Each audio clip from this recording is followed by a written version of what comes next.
Now, this is a wild but peculiar story that is coming out of the WNBA in regards to their task force having a meeting to decipher what make a woman and what make a man a man.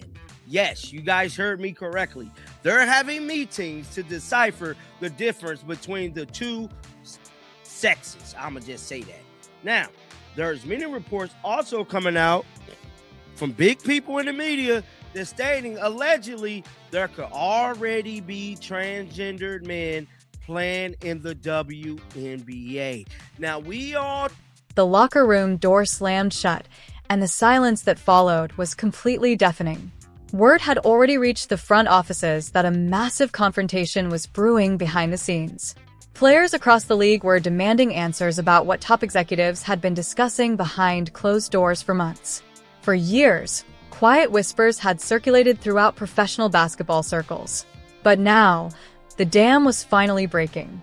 The new wave of superstar talent was refusing to sit quietly while league leadership scrambled to maintain control over an escalating controversy that threatened the entire foundation of the sport. Media that's stating allegedly there could already be transgendered men playing in the WNBA. Now, we all thought this stuff was funny. I ain't gonna say no names, but there's a player that was arrested overseas. People was insinuating that player said man and all of these different things, right? Now there's reports coming out that story might be true. That story might have validation to it. And that said player may not be the only player that is a biological man. The entire firestorm ignited when high-ranking league officials convened an emergency task force meeting on a quiet Wednesday afternoon. The objective was supposed to be clear and decisive, establish definitive eligibility criteria, and resolve mounting questions once and for all. Team presidents and general managers sat around the conference table for hours, debating biological standards and roster guidelines. Yet, when the doors finally swung open, the committee walked away without implementing a single new policy or guideline, shocking everyone who had been waiting for a concrete resolution to the debate. Interview 3. Leaving the existing collective bargaining agreement intentionally vague only through gasoline on an already raging inferno. The official documentation continued to rely on a loosely defined standard, giving front offices full discretion while offering zero transparency to the athletes competing on the floor. Critics quickly pointed out that the league appeared terrified of taking a hardline stance. By kicking the can down the road, administrators hoped the issue would fade into the background. But the sudden influx of millions of new viewers made secrecy completely impossible to sustain. This has been a conspiracy that has been going on in this league for over 25 years. That's why they mad. And what's crazy is this whole thing, no one paid attention to it because no one was watching this league. Now they're scrambling because if a player is already in this league and is biologically a man, do y'all know what that's gonna do to this league? If that is the case, that they already have men playing. The public pressure reached a boiling point following unfiltered remarks from Indiana guard Sophie Cunningham. Stepping in front of microphones without a scripted PR statement, she spoke openly about defending competition strictly for biological women. Her comments sent shockwaves across social media and immediately fractured opinion among fans, analysts, and fellow competitors. For the first time in recent memory, an active player on a premier roster had broken ranks to publicly challenge the administrative status quo, forcing the central office into full damage control. Stated a task force of WNBA presidents and general managers met Wednesday to address transgender athletes, but reached no new eligibility rules. They have reached no new eligibility rules. That part right there should make you scratch your head. Leaving the collective bargaining agreement vague. Players who are women standard intact. The discussion followed comments from Indiana Fever guard Sophie Cunningham supporting biological women only competition, and starkly draft announcements from former NBA player Entis Cantus Freedom. Outside the arenas, the atmosphere grew increasingly tense with every passing matchup.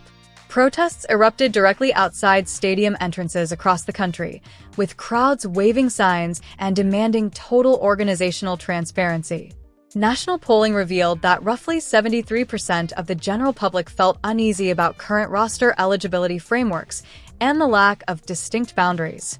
What had once been treated as an obscure boardroom discussion was now dominating sports talk radio and national news broadcasts every single evening. Of the following to agree to basic terms after extension talks. What is this? Cost growing, people boycotting WNBA. What is this? Let's play this video. Women are 51% of the population. We need to start acting like it. Boycott the WNBA. They don't know what a woman is. They don't know how to protect women in girls sports. And the WNBA, the W that stands for woman, not trans, that starts with a T. Woman, y'all don't know what that is? Boycott them. Our girls deserve fairness in their sports and in the locker room. And I'm just having it really up to... Then came the blistering public backlash from female athlete advocates who accused league brass of abandoning their foundational mission. Passionate videos spread across digital platforms, urging a complete boycott of league broadcasts and merchandise sales. Commentators argued that a league founded specifically to showcase women was actively undermining female representation by refusing to establish clear parameters. The outrage was visceral, authentic, and spreading rapidly among longtime supporters who felt entirely alienated by the administration's handling of the situation. Starts with a T. Woman. Y'all don't know what that is? Boycott them. Our girls deserve fairness in their sports and in the locker room. And I'm just having it really up to here with the WNBA and their cowardice. And every fucking WNBA player that says, oh, I don't mind a trans on a team with me, you're fucking lying. You haven't had it. You haven't experienced having a male in the locker room with you. I have. It is fucking demeaning. It crosses our boundaries. It disregards our privacy and what we actually want as women. Fuck the WNBA and any other sports league that allows men to play with women. Boycott them. Women. Wow. The controversy took an even wilder turn when prominent media figure Patrick Bet-David dropped a major bombshell on his widely watched broadcast. Speaking to a massive audience, he claimed that high-level insiders were privately terrified of what might come to light regarding specific existing contracts. According to his analysis, the administration was actively trying to keep certain roster realities under wraps to prevent a catastrophic public relations collapse. His broadcast framed the ongoing ambiguity not as incompetence, but as a deliberate attempt to shield past executive decisions. Wow. He stated, I believe the WNBA currently has multiple men that play in the league that they're worried. If that gets leaked, it will be embarrassing, Bennett Davis said.